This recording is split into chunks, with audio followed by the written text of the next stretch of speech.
we're going to do something a little different today. I finally figured out that you can actually see my face if I turn the lights out and leave the monitor lights on.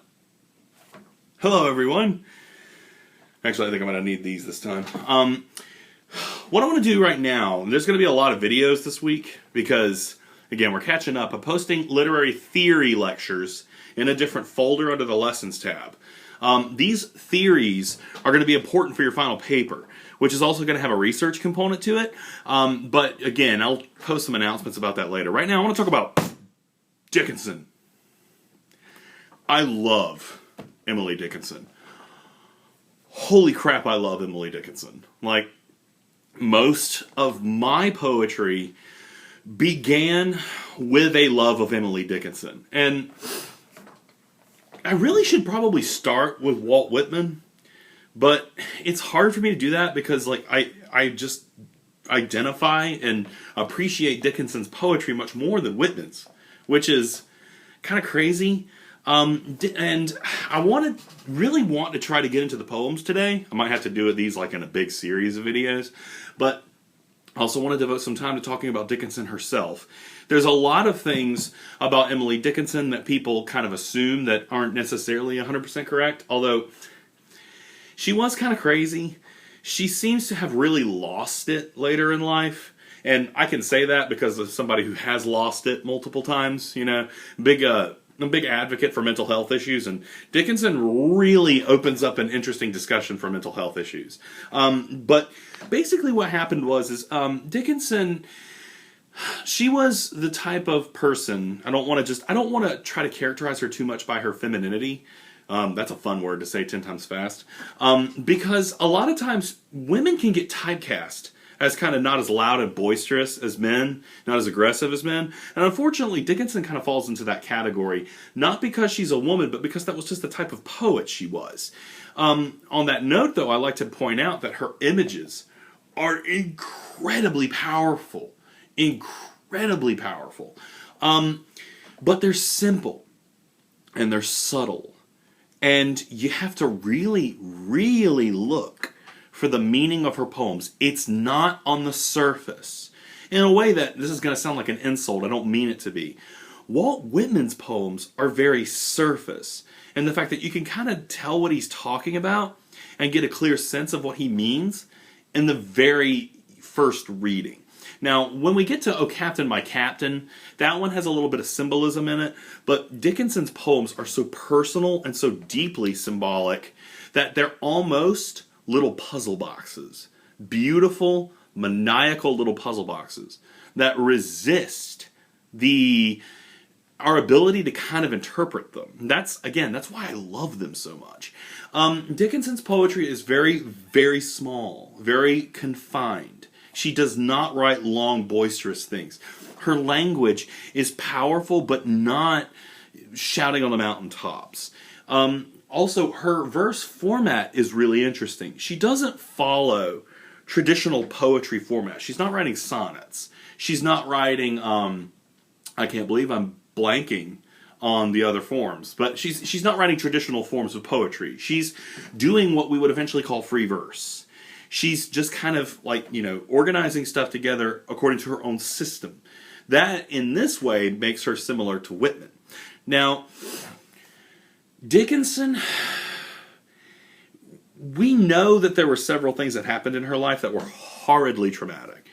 Whether it was, and the thing is I'm trying to get away from the historicism a little bit, because that's pretty much all I do.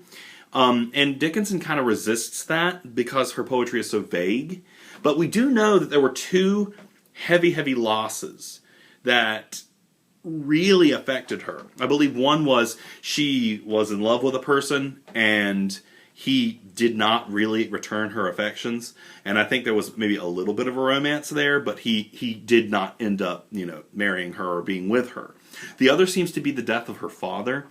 There were other kind of traumas along the way. Now, this is kind of important because I believe, I can't even resist the temptation to go historicism, I believe that you can kind of identify these things in the poetry, and you can identify a huge shift where her grief overtook her. Now, what's cool is, cool, listen to me. What's interesting is that she never comes right out and tells us exactly what these things were. We're left to kind of put that together. And in that case, it makes it much more universal than if we go with pure historicism of the interpretation. Now, I'm sorry, I'm like Donald Trump up here. Freaking echoed in my office. That's not an insult against Donald Trump. He's Donald Trump. I'm so sorry. Anyhow, now, one last thing about her form before we get into an actual close analysis of the poems. Dickinson wrote with a really clever kind of pattern. And it's really difficult to see it. If you're not aware that it's there, it's going to go over your head entirely. Dickinson was not like constantly referencing and emulating other poets. It just wasn't her style, which was one of the things that people often did back then. It was like, if you wanted to write a poem, you had to emulate what a whole bunch of other people before you had done. But Dickinson's stuff was extremely original. In a lot of ways, after Dickinson, a lot of the weird kind of tropes that we used to see in poetry, those were kind of dead. She murdered them. The old traditional poems of Edgar Allan Poe with the Raven, isn't it silly that we're doing an American Lit class, we're not looking at the Raven? It's a great poem, but it's a very traditional one. After Dickinson, you just couldn't get away with that crap anymore. What she did was just so unbelievably revolutionary. But if you look at her poems and you read them out loud, you can pretty much read every single one of them to amazing grace. Because she was emulating the format of hymns. Because she was a deeply, deeply religious person. And her religiosity kind of darkened towards the end. And it became more, I don't want to say sinister, but naturalistic. It doesn't necessarily seem so much to be God as it is something else that's controlling the universe or the source of all. Now, for this poem, and again, I'm starting to realize I'm going to have to do a whole ton of videos for this. For this poem, this is, she never titled her poetry. She wrote them all in little tiny scraps of paper. You think of a poet, you think of like having a massive tome, and you're like, I'm going to compose this. She wasn't like that. She had these little scraps of paper that she kept in a box, and they were all just like mixed in. And people have tried to put these poems in some type of chronology, according to the kind of historicist leanings, to say, let's put them in order and see if we can figure out when she wrote what. Not going to happen. She didn't really date anything, and she didn't title anything. So putting them in order is kind of difficult. If I remember correctly, this one is considered to be more at the early part of her career, and this is I Never Lost As Much But Twice is what generally people call it. Even though it doesn't have a title, it's also XL, which is, the Roman numeral for a number. I mean, it doesn't bother me that much because, like, I don't think that the order is kind of arbitrary. But let me just read this poem out loud to you real quick, and we'll discuss it. I never lost as much but twice, and that was in the sod. Twice have I stood a beggar before the door of God. Angels twice descending reimbursed my store. Burglar, banker, father, I am poor once more. This is a third trauma. This is something that she's never lost as much but twice. And that was in the sod. Sod is, it's funny because it's so important for you to really, really think about the vocabulary when you're analyzing poetry. Notice what I'm doing here. I'm really opening up to think about this poem in its most minute details. Sod is like dirt or sawdust or grass, the sod, right? You're getting your yard sodded, right? So what does it mean that I never lost as much but twice?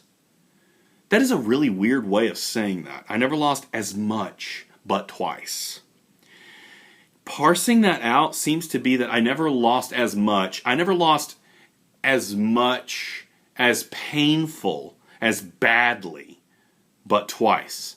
I felt this really horrible stuff twice. That was in the sod. You're on your own on that one.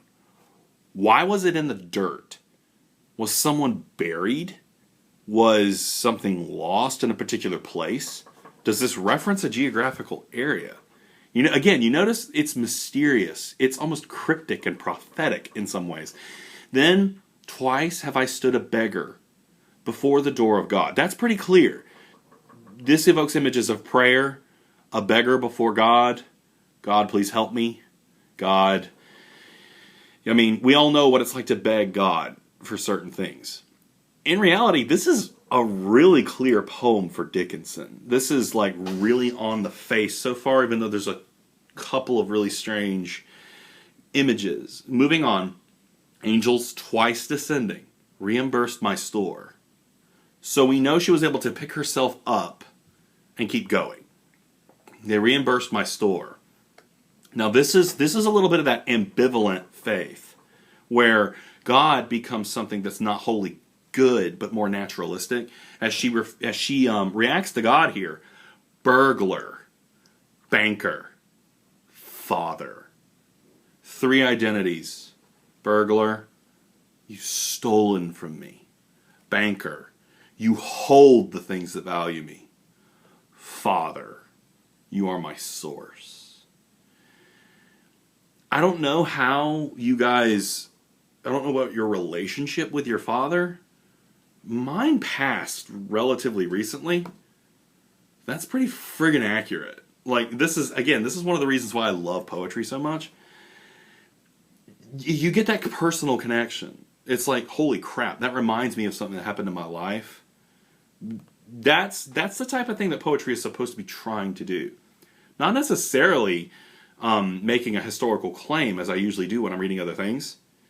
You're supposed to be trying to find inlets to it, to identify with it, and say, ooh, gives me chills. Dickinson does that. And at the end, simple, I am poor once more. It's such a simple poem, and yet so painful, so honest. And to close this particular video out, let's look at this. I never lost as much but twice, and that was in the sod. Twice have I stood a beggar before the door of God. She does that a lot. And it's creepy and it's cool. More to come.